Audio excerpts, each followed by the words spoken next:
Dan Yesus akhirnya kami mulai kegiatan pembelajaran pendidikan agama Kristen di Kerti. Mohon tentang kesehatan dan hikmat semoga bisa mengikuti kegiatan ini dengan baik. Terima kasih Yesus. Amin.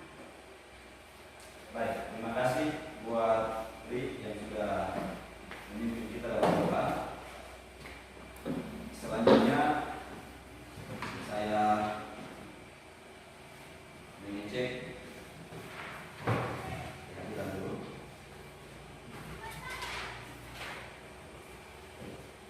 Ketua kelas, bagaimana? Laporan ya? Ada lengkap. Ada lengkap ya? Baik, jadi saya pikir kalau semua kita sudah ada lengkap, maka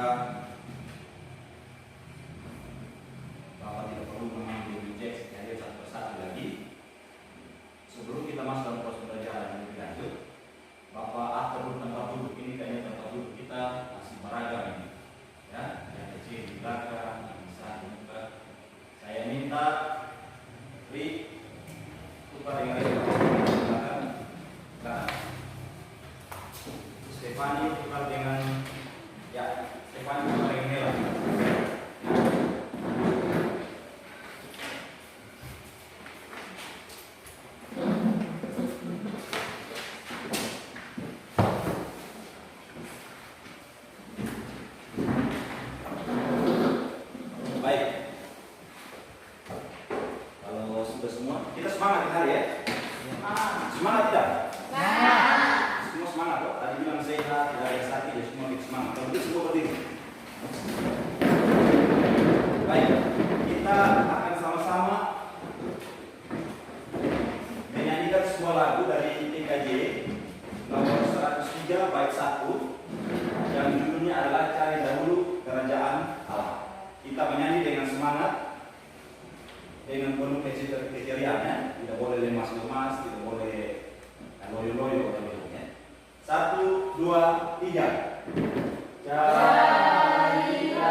Diambil dari Injil Matius ya. Injil Matius pasal 6 ayat 33. Coba cari Injil Matius pasal 6 ayat 33. Injil Matius pasal 6 ayat 33. Satu dapat? Satu dapat? Oke, boleh coba deh baca. Boleh baca deh. Tetapi carilah dahulu kerajaan Allah dan kebenarannya, maka semua itu akan ditambah kepadamu. Oke, terima kasih Bone. Jadi sekali lagi bahwa lagu PKJ nomor 103 ini diambil terinspirasi dari Injil Matius 6 ayat 33. Yang intinya di situ adalah bicara tentang hal kekhawatiran. Jadi situ diajarkan bahwa kita tidak usah khawatir dengan apapun dalam hidup ini tentang makanan, pakaian, tetapi bahwa ada hal yang jauh lebih penting dari sekedar makanan, pakaian dan sebagainya, yaitu kerajaan Allah. Tugas kita bersama adalah ada sebuah ajakan. Mari kita mencari Tuhan. Mari kita mencari kerajaan Allah. Ketika kita sungguh-sungguh mencari Tuhan, ketika kita sungguh-sungguh mencari kerajaan Allah, maka apapun menjadi kebutuhan kita itu urusan Tuhan. Tuhan akan mencukupkan, Tuhan akan menambahkan kepada kita. Jadi itu sederhananya arti dari lagu PKJ nomor 103 tadi. Baik, anak-anak sekalian,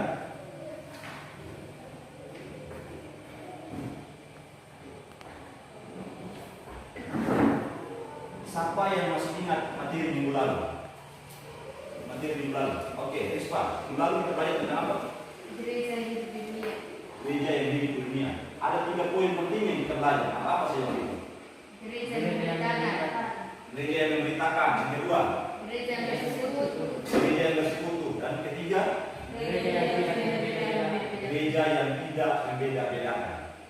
Hari ini pun kita masih berbicara seputar gereja, masih berkaitan erat dengan gereja.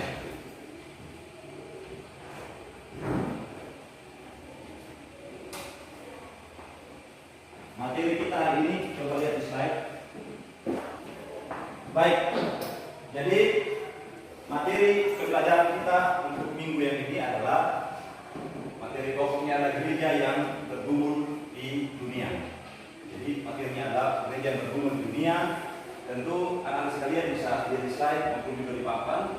Bapak sudah buat dalam PowerPoint maupun dalam tulis di kertas. Materi ini melingkupi beberapa hal. Yang pertama, kita belajar dulu tentang ada kompetensi intinya. Kompetensi intinya anak bisa baca sendiri. Kompetensi inti 1, 2, 3, dan 4. Salah satu kompetensinya, kompetensi inti 1 itu menghargai dan meyakini ajaran agama yang dianutnya. Selanjutnya dari kompetensi inti itu ada kompetensi inti. Yang kedua adalah kompetensi dasar dan juga indikator pencapaiannya. Jadi indikator kompetensi dasarnya itu ada 1 sampai dengan 4.1. Indikatornya misalnya menghayati karya Allah dalam pertumbuhan gereja, itu indikatornya adalah menghayati karya Allah dalam pertumbuhan gereja. Selanjutnya Anda bisa lihat sendiri.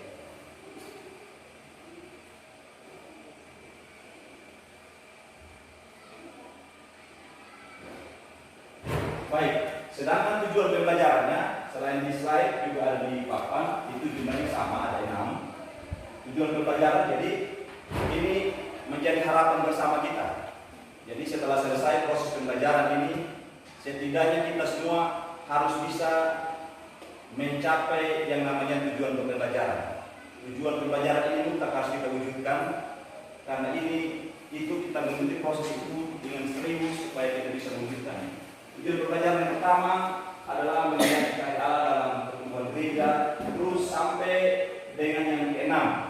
Yang keenam itu adalah menyebutkan hal-hal apa saja yang harus diubah dalam kehidupan sebagai pribadi maupun sebagai warga gereja untuk mewujudkan kehendak Allah dalam kehidupan sehari-hari. Jadi itu adalah tujuan pembelajaran kita. Materi sekaligus tujuan pembelajaran kita anak semua.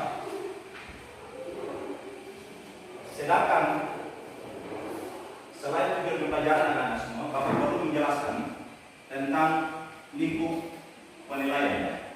Jadi proses kita ini tidak sekedar ada pembelajaran, tetapi dalam proses pembelajaran itu Bapak juga akan melakukan beberapa penilaian. Penilaian yang Bapak lakukan tentu adalah penilaian sikap, penilaian pengetahuan, dan penilaian keterampilan. Tentu ada beberapa teknik yang Bapak gunakan. Ada LKPD, ada jurnal, ada observasi, ada pengamatan.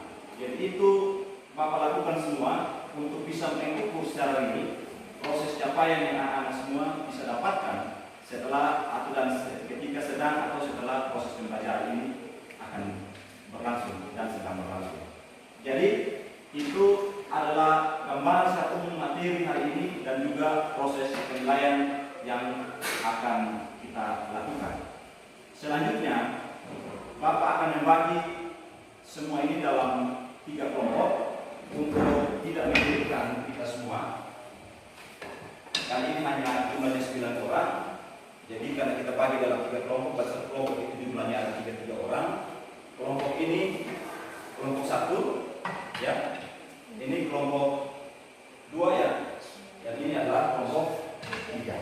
Jadi Pri dan teman-teman itu jadi kelompok 1, sedangkan yang Mela dan teman-teman kelompok 2, dan Siska, Maria dan teman-teman itu kelompok 3. Silakan membentuk dalam satu kelompok. Baik, jadi anak-anak sekalian, untuk proses diskusi ini kita ada beberapa tahap kegiatan. Yang pertama, silakan mengambil tablet pembelajaran masing-masing, gunakan headsetnya. Di dalam tablet pembelajaran tersebut ada yang namanya video. Tugas anak-anak adalah silakan menonton video tersebut, kemudian mencermati secara baik, menuliskan hal-hal yang penting menurut kalian semua, kan ini akan berguna pada saat kita berdiskusi sebentar. Tetapi sebelum kita masuk dalam diskusi, Bapak minta nanti menuliskan hal-hal, beberapa hal yang Anda ingin lebih mengetahuinya lagi. Apakah itu berupa pertanyaan atau pernyataan, silakan dituliskan dalam LKPD ini. Jadi silakan dituliskan. Nanti setelah selesai dituliskan, langsung ditempel di papan. Silakan nonton selama menonton, bukan dulu videonya. Silakan nonton. Baik, sudah nonton videonya? Sudah, Pak. Sudah selesai mengerjakan tugas yang tadi saya sampaikan? Sudah, Pak. Oke, LKPD-nya sudah terisi semua. Saya coba baca ini kelompok 2. Yang ingin kami mau lebih ketahui yakni apa ciri-ciri kerjaan surga, apakah ciri-ciri kerjaan surga sudah terwujud secara maksimal dalam kehidupan orang percaya? Oke, bagus. Baik. Kelompok 3 kita lihat. Yang ingin kami tahu lebih adalah apa saja perkumpulan gereja di masa ini. Oke, bagus. Kelompok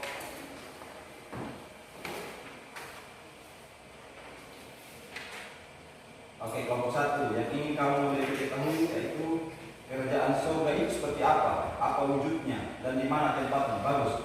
Oke, selanjutnya silakan masing-masing menempelkan LKPD di papan tulis. Oke, baik. Terima kasih untuk kita semua. Upload dulu semuanya. Itu belum menjadi soal diskusi kita hari ini. Soal diskusi kita silakan lihat di slide. Untuk kelompok 1, jelaskan yang dimaksud dengan kerajaan surga dalam pemberitaan Yesus. Kelompok 2, sebutkan ciri-ciri kerajaan surga dalam pemberitaan Yesus. Kelompok 3, sebutkan hal-hal apa yang harus diubah dalam kehidupan ini, baik sebagai pribadi maupun sebagai warga gereja untuk mewujudkan kehendak Allah dalam kehidupan sehari-hari. Bapak sudah siapkan Anda kerjanya di LKPD ini sesuai dengan kelompok masing-masing. Setelah sebentar diskusi, Anda langsung menempelkan hasil diskusi ini di papan tulis. Kelompok 1, kelompok 2. Baik, silakan berdiskusi. Waktu kalian adalah 10 menit dari sekarang. Silakan. Baik, waktu diskusi selesai. Sudah semua? Kelompok 1 sudah? Sudah ya? Kelompok 2? Sudah. Kelompok 3 sudah? Sudah. Oke. Selanjutnya saya memberikan kesempatan kepada kelompok 1 untuk mempresentasikan hasil diskusinya. Di depan saja. Di depan.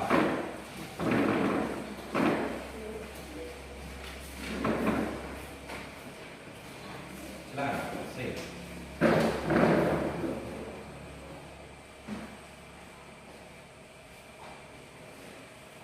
Baik, kelompok 2, kelompok 3 silakan mencermati secara baik dan sebentar kalau ada pertanyaan bisa ditanyakan setelah selesai dari memang silakan. Salam untuk kita semua. Salam. Terima kasih atas waktu dan kesempatan yang diberikan kepada kami.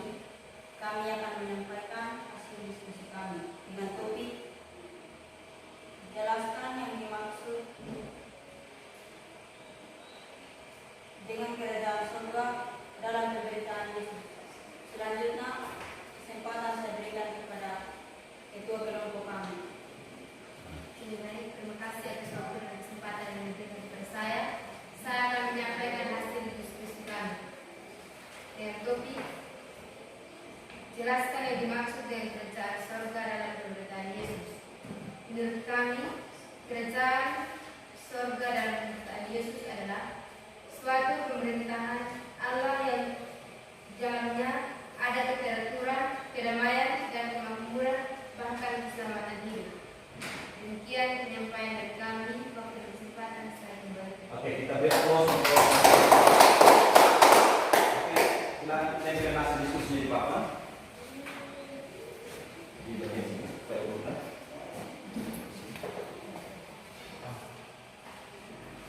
Lanjut, silakan kelompok 2.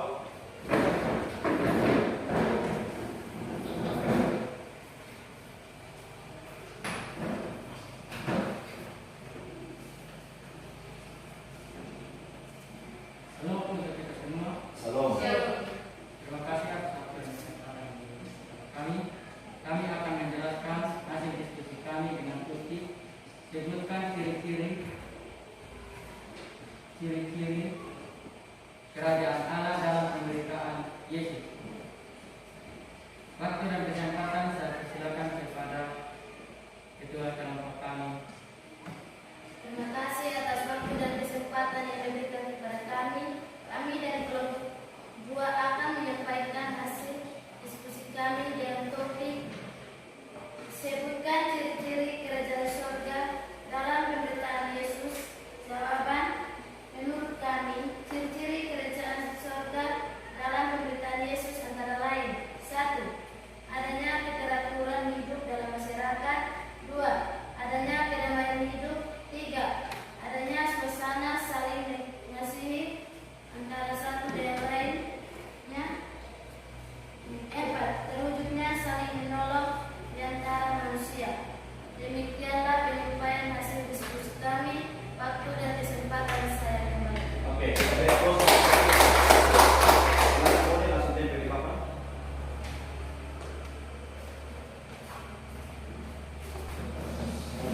Iya, silakan.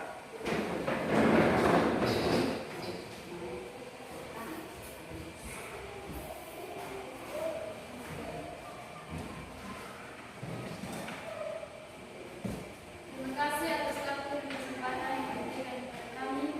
Kami akan menyampaikan hasil diskusi kami dari kelompok 3 dengan topik sebutkan hal-hal apa yang harus diubah dalam kehidupan ini, baik sebagai pribadi maupun sebagai warga gereja, untuk mewujudkan kehendak Allah dalam kehidupannya sehari-hari. Kepada siswa selaku ketua kelompok, saya persilakan. Terima kasih atas waktu dan kesempatan yang diberikan kepada saya. Saya dari kelompok 3 akan menyampaikan hasil diskusi dengan topik sebutkan hal-hal apa yang harus diubah dalam kehidupan ini, baik sebagai pribadi maupun sebagai warga gereja, untuk mewujudkan kehendak Allah dalam kehidupan sehari-hari. Jawab, menurut kami beberapa hal yang harus diubah dalam kehidupannya antara lain: 1. Sifat malas menjadi rajin. 2. Tidak disiplin menjadi disiplin. 3. Pendendam menjadi pemaaf. 4. Keserakahan menjadi kesederhanaan. 5. Tidak mengasihi menjadi mengasihi. 6. Sikap ego atau menang sendiri menjadi lebih terbuka, menjadi demokratis atau mendengarkan orang lain. Demikianlah hasil diskusi kami dari kelompok 3. Waktu dan kesempatan saya kembalikan. Oke, kita beri aplaus untuk. Ya, silakan tempel hasil diskusinya. Baik, beri aplaus untuk semuanya. Terima kasih, diskusi yang bagus sekali. Selanjutnya, silakan masing-masing kelompok, mungkin ada hal-hal yang belum jelas tadi, untuk ditanyakan kepada kelompok lain untuk bisa mempertajam dari materi diskusi hari ini. Saya persilakan. Kelompok mana yang bertanya? Oke, kelompok 1 ya. Oke, silakan nomor. Terima kasih atas waktu dan kesempatan dengan saya. Saya akan bertanya kepada Kelompok 3, silakan. mengapa masih banyak warga gereja yang suka melakukan apakah mereka tidak bisa berubah lagi? Oke, baik, terima kasih. Nah, silakan diskusi kelompok.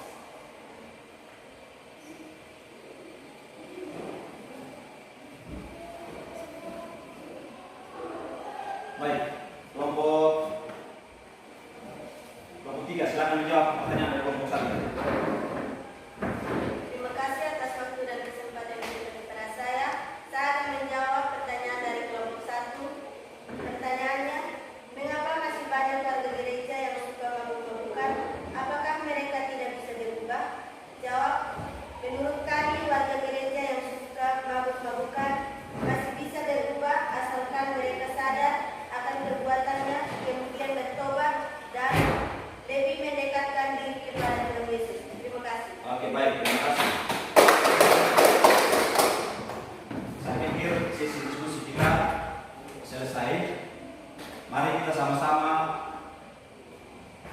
mempertajam materi ini, Bapak sudah siapkan materi slide-nya.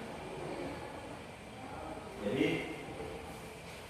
yang pertama terkait dengan gereja yang bertumbuh di dunia.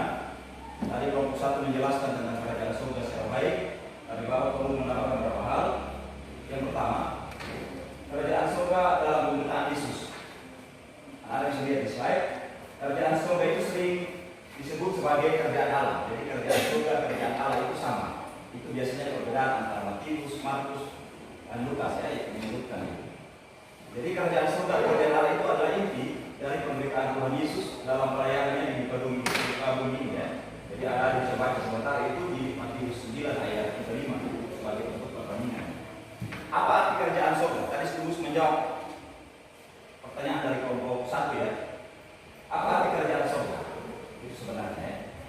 Apakah itu suatu tempat di surga kelak yang disediakan untuk para pengikut Yesus? Atau yang berikutnya, apakah ini sama dengan suatu pemerintahan tertentu di dunia? Untuk menjawab itu kita perlu membuka Alkitab kita ya. Dalam Lukas 17 ayat 1 silakan dibuka. Dalam Lukas 17 ayat 1. Di situ secara jelas Tuhan Yesus mengatakan bahwa sesungguhnya kerajaan surga ada di antara kamu. Jadi sesungguhnya kerajaan surga ada di antara kamu. Jadi dia bukan nanti, bukan kapan, bukan di mana, tapi kerajaan surga itu semuanya ada di antara kita semua. Dan untuk mempertegas pernyataan dalam Lukas 17:1 ini, Bapak coba mengutip pandangan dari salah satu teolog itu yang namanya Graham Goldsworthy ya. Secara sederhana dia mendefinisikan bahwa kerajaan surga sebagai umat Allah yang ada di tempat Allah dan dipimpin oleh pemerintahan Allah. Dengan kata lain, kerajaan surga bukan suatu tempat yang ada di dalam surga, bukan pula suatu wilayah tertentu di muka bumi, melainkan suatu keadaan ketika sekelompok orang yang menyerahkan dirinya kepada Allah dan bertindak sesuai dengan apa yang Allah kehendaki. Itu adalah makna dari kerajaan surga.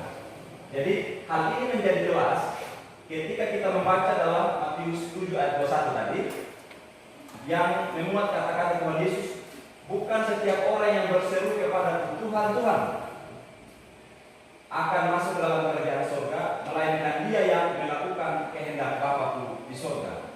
Jadi sekelompok orang Kristen dalam sebuah gereja dapat saja tidak mencerminkan hidupnya sebagai warga kerajaan surga. Jadi kita yang rajin ke gereja itu bisa saja tidak mencerminkan hidupnya sebagai warga gereja, warga kerajaan surga, apabila mereka tidak menjalankan kehendak Bapa yang di surga. Jadi kalau kita tidak melakukan kehendak Bapa, itu sebenarnya kita bukan warga kerajaan surga. Misalnya apa? Misalnya saling membenci, saling memfitnah, bahkan saling berkelahi dan membunuh. Itu semua tidak mencerminkan yang namanya warga kerajaan surga. Yang kedua, ciri-ciri warga kerajaan surga.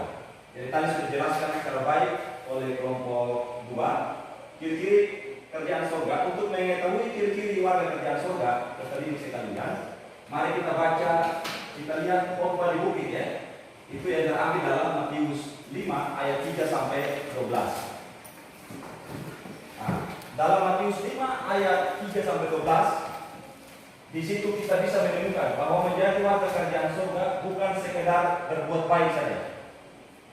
Tuhan Yesus menyebutkan ciri-ciri kehidupan warga kerajaan surga itu antara lain: berbahagialah orang yang berduka cita, berbahagialah orang yang murah hati, berbahagialah orang yang suci hati, berbahagialah orang yang membawa damai, berbahagialah orang yang dianiaya karena kebenaran, berbahagia, bersuka cita dan bergembira. Jadi dalam Matius 5 ayat 3 sampai 12 itu digambarkan secara jelas tentang ciri-ciri menjadi warga kerajaan surga. Ucapan-ucapan Tuhan Yesus ini menunjukkan nilai-nilai kerajaan surga yang seringkali berlawanan dengan apa yang diajarkan oleh dunia. Jadi dunia mengajarkan bahwa yang berbahagia adalah mereka yang kaya, yang punya harta kekayaan, yang punya ilmu pendidikan yang tinggi, yang ekonominya bagus dan sebagainya. Tetapi di sini lihat ucapan berbahagia disampaikan Tuhan Yesus memang ucapan-ucapan yang sangat radikal, sangat berbeda sekali, berbeda jauh. Kita menemukan bagaimana nilai kerjaan surga itu berlawanan dengan nilai-nilai yang setiap harinya kita lihat, dengan nilai-nilai tadi yang Bapak sebutkan, harus kaya dan segala macamnya. Jadi yang akan dipuaskan adalah orang-orang yang lapar, haus dan segala macam. Jadi orang yang berbahagia adalah orang yang bersukacita, yang memiliki bumi adalah orang yang lemah lembut, yang akan dipuaskan adalah orang yang lapar dan haus akan kebenaran.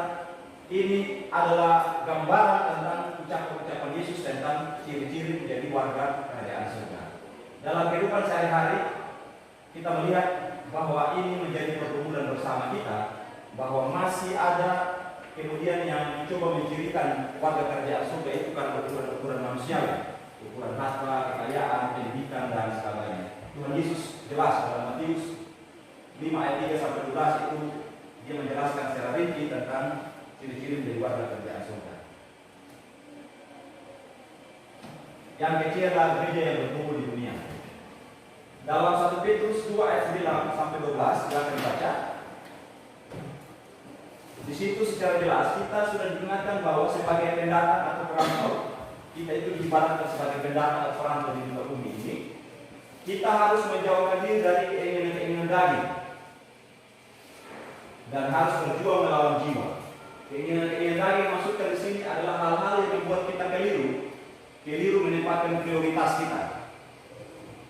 Kita lebih menghargai benda-benda di dalam hidup kita daripada hal-hal yang lebih berharga dan berarti seperti keluarga kita, cinta kasih, sahabat-sahabat kita yang sejati, sukacita yang sungguh-sungguh. Jadi anak-anak sekalian, kadang-kadang kita gereja yang bertumbuh di dunia ini, kadang-kadang kita lebih fokusnya ke benda-benda, padahal sebenarnya bukan itu yang jadi fokus di gereja. Fokus kita adalah lebih kepada persahabatan, kepada cinta kasih, kepada sahabat-sahabat, kepada sukacita yang sungguh-sungguh, dan kepada hal-hal yang intinya sesuai dengan kehendak Tuhan. Saya pikir itu beberapa hal yang perlu saya jelaskan melengkapi hasil diskusi tadi ya. Melengkapi hasil diskusi bersama tadi.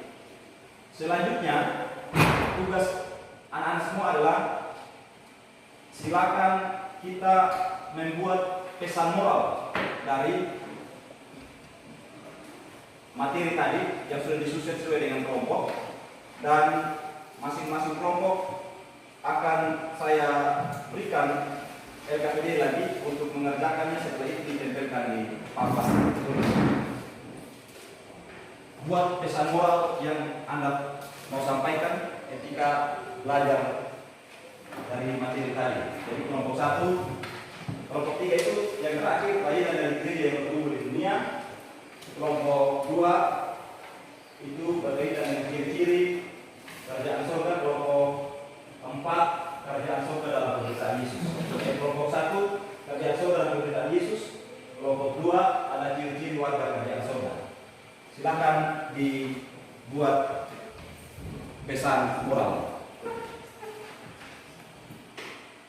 Baik, sudah selesai buat pesan moralnya? Sudah, Pak. Sudah. Oke, silakan kelompok 1 langsung tempel di kertas karton di papan yang sudah disediakan. Kelompok 1 urutan ya, kelompok 1.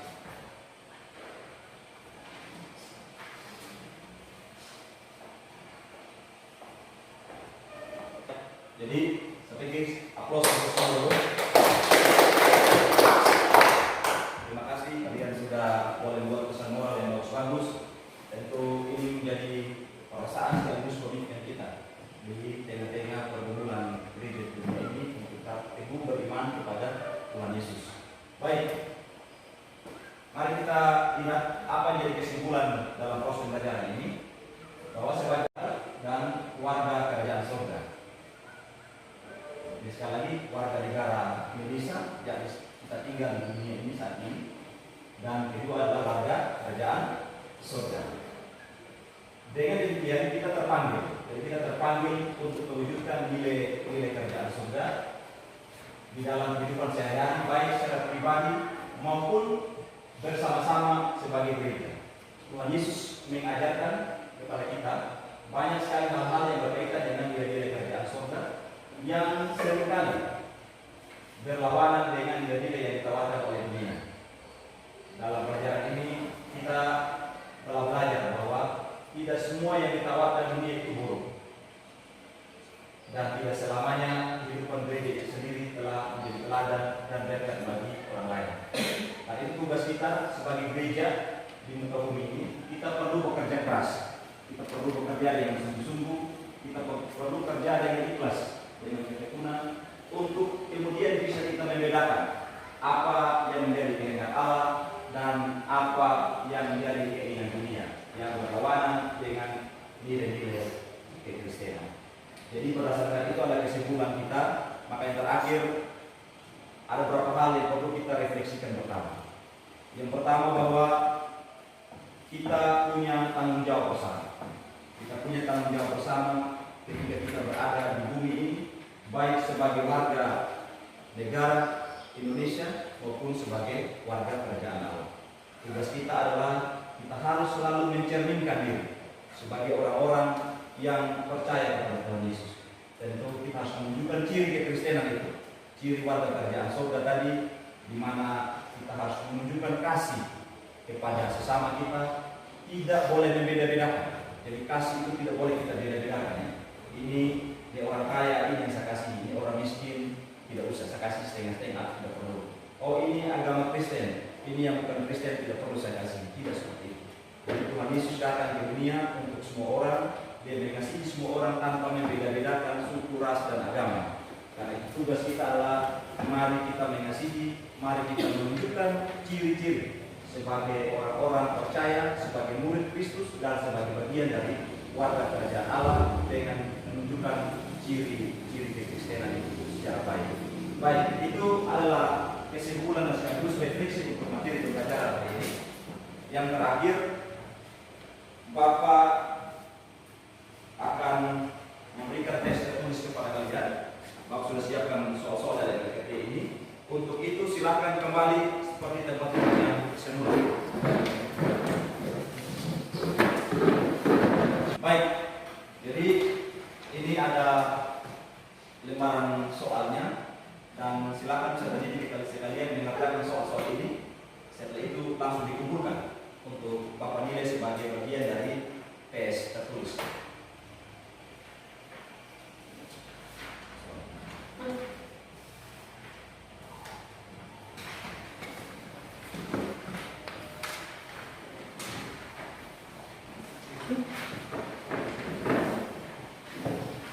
Oke, baca soalnya baik-baik dan kerjakan secara baik pula. Selamat bekerja.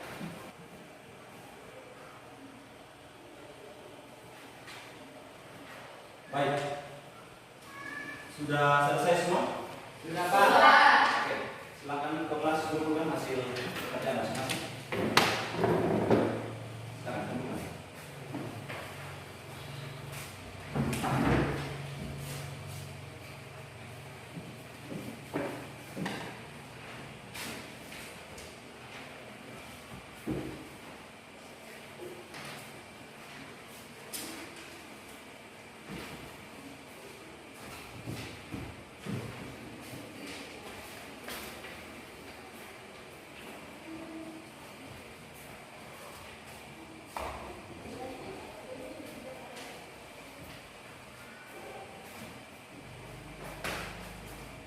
Baik, anak-anak sekalian, demikian proses pembelajaran kita untuk hari ini. Dan sebelum kita mengakhiri proses pembelajaran, saya minta salah satu peserta didik untuk pimpin kita dalam doa. Kita dalam doa, mari silakan.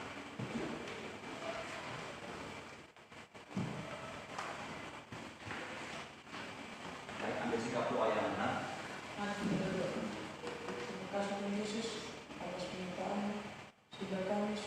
menyelesaikan kegiatan pembelajaran pendidikan agama Kristen dan budi pekerti yang baik. Kami tetap memohon naungan kasih-Mu dalam melanjutkan kegiatan ini.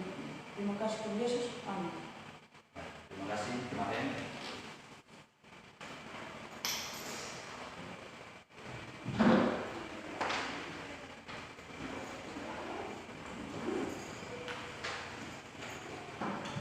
Dengan berakhirnya doa tadi, maka pembelajaran kita selesai. Sampai jumpa lagi pada pembelajaran berikutnya.